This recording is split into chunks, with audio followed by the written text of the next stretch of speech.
In chapter 133 of Moby Dick, Captain Ahab is the one who first sights the white whale. At long last, it's time for a showdown. Ahab, Stubb, and Flask have their boats lowered, and the hunt begins. Moby Dick dives underwater, but comes up right beneath Ahab's boat. Ahab readies his special harpoon, but Moby Dick opens his mouth and closes it on Ahab's boat, tipping Ahab into the sea. Ahab is rescued, and the splintered pieces of his boat are brought on board the Pequod, which continues to follow Moby Dick. In chapter 134 of Moby Dick, the next day, it's round 2. The whale is again sighted, and the boats are lowered. This time, the white whale shatters the boats of Stubb and Flask with his powerful tail, and breaks Ahab's whalebone leg off. The special harpoon is lost, and so is Fedallah. Again, Ahab and crew survive to retreat to the Pequod. In chapter 135 of Moby Dick, on the 3rd day of the chase, the boats are lowered to battle Moby Dick, and the dead body of Fedallah is seen lashed to the side of the great white whale by the tangled ropes. Moby Dick attacks the Pequod, battering it with his great head and smashing a massive hole in it. Ahab throws a harpoon, but it gets caught in the line, and he is pulled overboard to his death. The damaged Pequod sinks, and showing the cosmic insignificance of the entire battle, Ishmael states after that the great shroud of the sea rolled on as it rolled 5,000 years ago.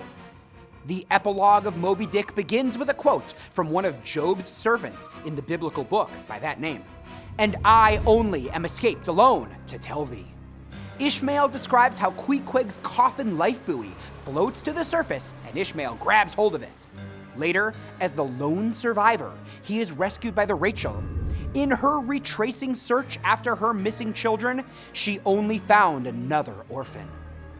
Finally, the climax of the story comes as Captain Ahab and Moby Dick have their confrontation. Moby Dick fights hard, circling, diving, surfacing, battering into the ship, crushing the boats. Nothing goes according to Ahab's plan. His careful preparations come to nothing.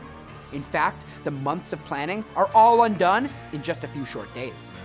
All of the foreboding prophecies have now come to a head. Elijah's enigmatic statement that God should pity the sailors on the Pequod. Gabriel's warning that those who harm Moby Dick will suffer. Pip's statement that the gold coin will stay nailed to the mast until the resurrection. All are fulfilled, and so is Fedallah's eerie 3-part prophecy. The first hearse is Moby Dick himself, who carries the dead body of Fedallah.